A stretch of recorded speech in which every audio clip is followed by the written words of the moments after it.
locativo, que já é uma terminologia traduzida meio que tortamente, né, dos Location-Based Systems, e também o locative, também já é uma certa distorção do termo, eu vou tentar aqui distorcê-lo ainda mais e aproximar de algumas ideias.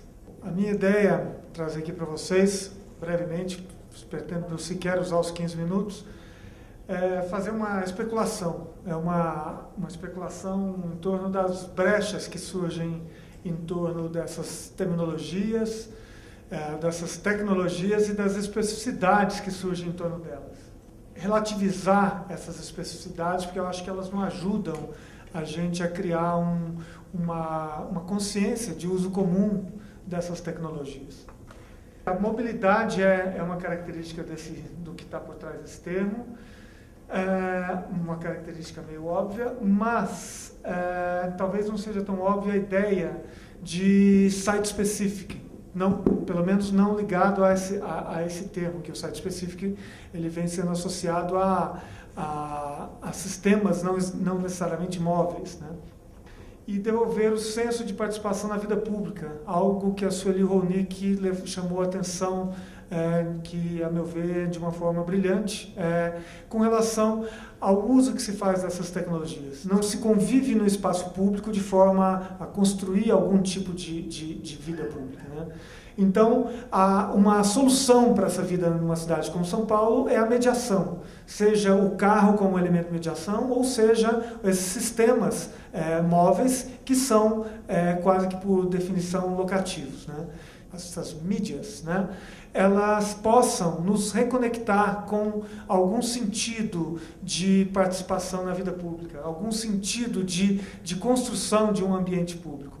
E esse é um ambiente que naturalmente está ligado à realidade social. Então é uma espécie de ponte, eu proponho essa ideia como uma espécie de ponte entre ambientes digitais e a realidade social que nos rodeia. Eu fui buscar alguns exemplos de projetos locativos no Brasil e tem muito poucos, né? Eles sequer poderiam ser chamados de locativos mesmo. Ao passo em que a publicidade, as corporações, os grandes anunciantes vêm utilizando isso em outdoors, né? Vêm utilizando sistemas de Bluetooth embutidos em outdoor, que ao passar um carro, uma pessoa, ele tenta enviar alguma mensagem ali. Eu fiz a curadoria do Sonar Sound, o primeiro, aquele Nokia Trends, né? Em que houve uma série de projetos comumente chamados de multimídia, mas que eram projetos que alguns deles tinham alguma característica locativa, né? Como, por exemplo, o projeto da Gisele Beigemann e do Marcos Bastos e do Rafael Marchetti, que recebia vídeos, fotos ou sons via Bluetooth por quem estivesse ali no local. Poderia funcionar também pela web, o que expande a ideia do location-based para uma rede um pouco mais aberta, né? Um outro projeto que trabalhou com isso de uma maneira interessante era e não está aqui, é o projeto do Recombo. O Recombo fez um projeto que era uma constelação de estrelas em que as pessoas enviavam textos de SMS para o trabalho, para um determinado número, e esse número, essa mensagem ela aparecia inicialmente como um ponto luminoso no teto da sala, né? E as pessoas podiam ir revelando esses pontos luminosos nas mensagens de textos que existiam antes. Dialogar com o contexto basta às vezes um dispositivo muito corriqueiro, né? Por exemplo, um iPod ou um Walkman, né?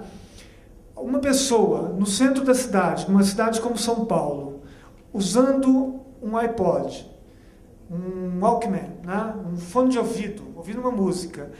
Essa música, esse dispositivo, ele aumenta ou diminui a percepção desse indivíduo com relação a essa realidade que o rodeia ali. Eu acho que isso é a urgência que eu coloco numa cidade, vivendo numa cidade como São Paulo, que estreita cada vez mais as possibilidades de diálogo com o contexto, de diálogo com essa realidade social. Que as tecnologias sejam formas de potencializar a percepção, né?